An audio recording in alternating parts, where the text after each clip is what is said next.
അടിച്ചാൽ തിരിച്ചടിച്ചില്ല, പ്രസ്ഥാനം നിൽക്കുന്നില്ല. നമ്മളെ അടിച്ചാൽ തിരിച്ചടിക്കുക, പ്രതിഷേധിക്കുക, പ്രതിഷേധിക്കുന്നതിൽ തിരിച്ചടിക്കുക. പ്രതിഷേധിക്കുന്ന എന്തിനാണ്? ആളുകളെ നമ്മുടെ കൂടെ നിർത്താനാണ്. തിരിച്ചടിക്കുക, ആ ചെയ്തത് നന്നായി എന്ന ആളുകളെ കൊണ്ട് പറയിപ്പിക്കണം. അടിച്ചാൽ തിരിച്ചടിച്ചില്ലേ ഉണ്ടല്ലോ, തല്ലുകൊള്ളാൻ തന്നെ ആരും അടിച്ചാൽ തിരിച്ചടിക്കുക തന്നെ ചെയ്യണം. തമാശല്ല. ഇവിടെ ഇരിക്കുന്ന നിങ്ങളുടെ നേതാക്കന്മാരെല്ലാം നേരിട്ടടിച്ചിട്ടുണ്ട്. ഞാനൊക്കെ കമ്മ്യൂണിസ്റ്റുകാര് ബലപ്രയോഗത്തിന്റെ മാർഗം സ്വീകരിക്കുന്നത് കേൾക്കുന്നവരും കാണുന്നവരും ജനങ്ങൾ ശരിയാണ് എന്ന് പറയണം. അത് ശരിയായില്ല എന്ന് പറഞ്ഞാൽ അത് ശരിയായില്ല. കിട്ടിപ്പോയി. മണിയാശാനെതിരെ, ഇടതുപക്ഷത്തിനെതിരെ മാപ്രകൾക്കൊരു തുണ്ട് കിട്ടിപ്പോയി. CPIMന്റെ ശാന്തമ്പാറ ഏരിയ സമ്മേളനത്തിലെ സഖാവ് മണിയാശാന്റെ ഉദ്ഘാടന പ്രസംഗം, അതിനകത്ത് നിന്നുള്ള ഒരു ഭാഗം അടർത്തിയെടുത്തുകൊണ്ട് വലിയ തോതിൽ മണിയാശാനെതിരെ വാർത്ത കൊടുത്തുകൊണ്ടിരിക്കുകയാണ് കേരളത്തിലെ മാധ്യമങ്ങളും വലതുപക്ഷ വർഗീയ പിന്തിരിപ്പന്മാരും. മണിയാശാൻ എന്തോ മഹാ അപരാധം ചെയ്ത പോലെയാണ് മാപ്രകളുടെ ഈ വാർത്തകൾക്കടിയിലെ കമന്റുകളെല്ലാം. നോക്കൂ, റിപ്പോർട്ടർ TVയുടെ വാർത്ത ഇങ്ങനെയാണ്: തമാശയല്ല, അടിച്ചാൽ തിരിച്ചടിക്കണം. പ്രസംഗം മാത്രമായാൽ പ്രസ്ഥാനം കാണില്ല. വിവാദ പ്രസംഗവുമായി MM മണി. ഇതുപോലെ തന്നെയാണ് ഏറെക്കുറെ എല്ലാ മാപ്രകളും വാർത്ത കൊടുത്തിട്ടുള്ളത്. എല്ലാവരും മണിയാശാന്റെ വിവാദ പ്രസംഗം എന്ന് ചേർത്തിട്ടുണ്ട്. അത് മുഖ്യധാരാ മാധ്യമങ്ങളായാലും ചില ഓൺലൈൻ മഞ്ഞ ചാനലുകളായാലും ഇടതുപക്ഷത്തെ മാത്രം നന്നാക്കാൻ നടക്കുന്ന ചില നിഷ്പക്ഷ നിരീക്ഷകരായാലും എല്ലാം മണിയാശാന്റെ വിവാദ പ്രസംഗം എന്നാണ് പറയുന്നത്. ഞാൻ എത്ര ആലോചിച്ചിട്ടും ഈ പ്രസംഗത്തിനകത്ത് എന്താണ് വിവാദം എന്ന് മനസ്സിലാവുന്നില്ല. മണിയാശാൻ വളരെ കൃത്യമായി പറയുന്നത് അടിച്ചാൽ തിരിച്ചടിക്കണമെന്നാണ്. അടിക്കാതിരുന്ന പ്രശ്നം തീർന്നില്ലേ? ഈ ഒരു കർണത്തടിച്ചാൽ മറുകർണം കാണിച്ചു കൊടുക്കുക എന്നൊക്കെ പറയുന്ന ഗാന്ധിയൻ രീതി, ആ രീതിയല്ല സ്വാഭാവികമായ രീതി എന്ന് നമുക്കെല്ലാവർക്കും അറിയുന്നല്ലേ.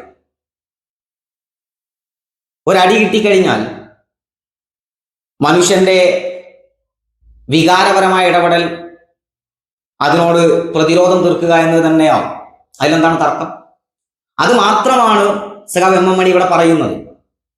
നോക്കൂ, ഒരു ഏരിയ സമ്മേളനത്തിന്റെ ഉദ്ഘാടന പ്രസംഗത്തിനകത്ത് ഏകദേശം അരമണിക്കൂറിലധികം വരുന്ന ഉദ്ഘാടന പ്രസംഗം ഉണ്ടാവും. അതിനകത്തെ ഒരു തുണ്ടെടുത്ത് കാണിച്ചുകൊണ്ട് ഈ രീതിയിൽ ഇടതുപക്ഷത്തിനെ വേട്ടയാടുന്ന ആളുകളെ നിങ്ങൾ എന്താണ് ഉദ്ദേശിക്കുന്നത് എന്ന് മനസ്സിലാകുന്നേ ഇല്ല. ഇതിനകത്തെ വിവാദം എന്താണ് എന്നെനിക്ക് മനസ്സിലാക്കാൻ കഴിഞ്ഞിട്ടേ ഇല്ല എന്ന് തന്നെയാണ് പറയുന്നത്.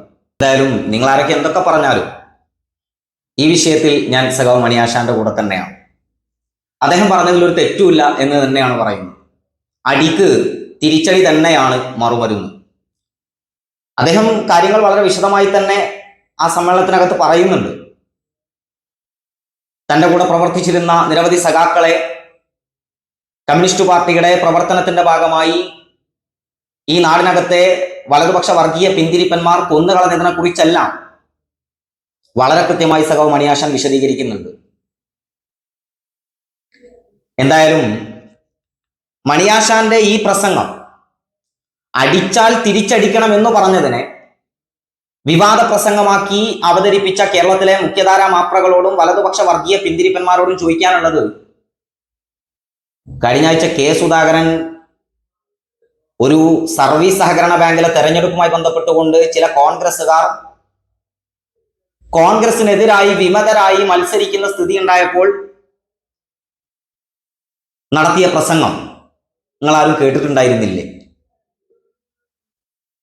അദ്ദേഹം പറഞ്ഞ എന്തായിരുന്നു? തടി വേണോ ജീവൻ വേണോ? ഇതായിരുന്നില്ലേ സുധാകരന്റെ പ്രസ്താവന? ജീവിക്കാൻ അനുവദിക്കില്ല ഈ നാടിനകത്ത് എന്നായിരുന്നില്ലേ സുധാകരൻ വെല്ലുവിളിച്ച് പ്രസംഗിച്ചിട്ടുണ്ടായിരുന്നത്? നോക്കൂ, കോൺഗ്രസിന്റെ കൂടെ നിന്ന ചില ആളുകൾ കോൺഗ്രസിന്റെ കൂടെ ഇനി നിൽക്കാൻ കഴിയില്ല എന്ന് തിരിച്ചറിഞ്ഞ് ആ കോൺഗ്രസ് വിട്ട് കോൺഗ്രസിനെതിരായി മത്സരിക്കുന്ന സ്ഥിതി ഉണ്ടായപ്പോൾ അവരോടാണ് സുധാകരൻ പറഞ്ഞത്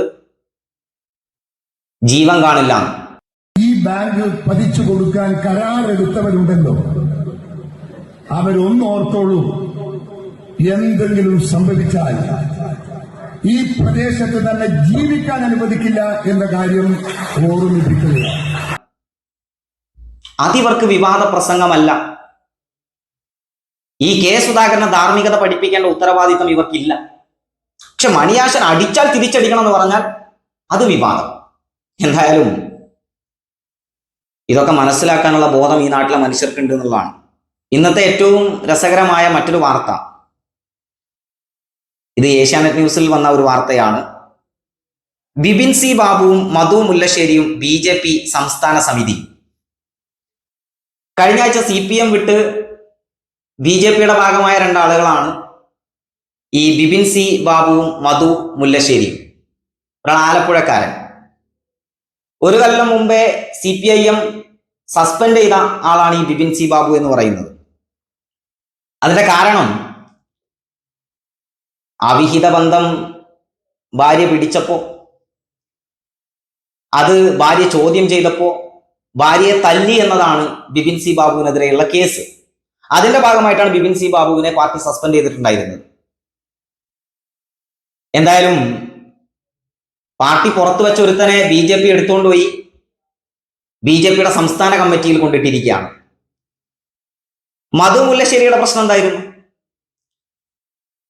മധു മുല്ലശ്ശേരിയുമായി ബന്ധപ്പെട്ടുകൊണ്ട് നിരവധി അഴിമതി കഥകളാണ് പുറത്തു വന്നത്.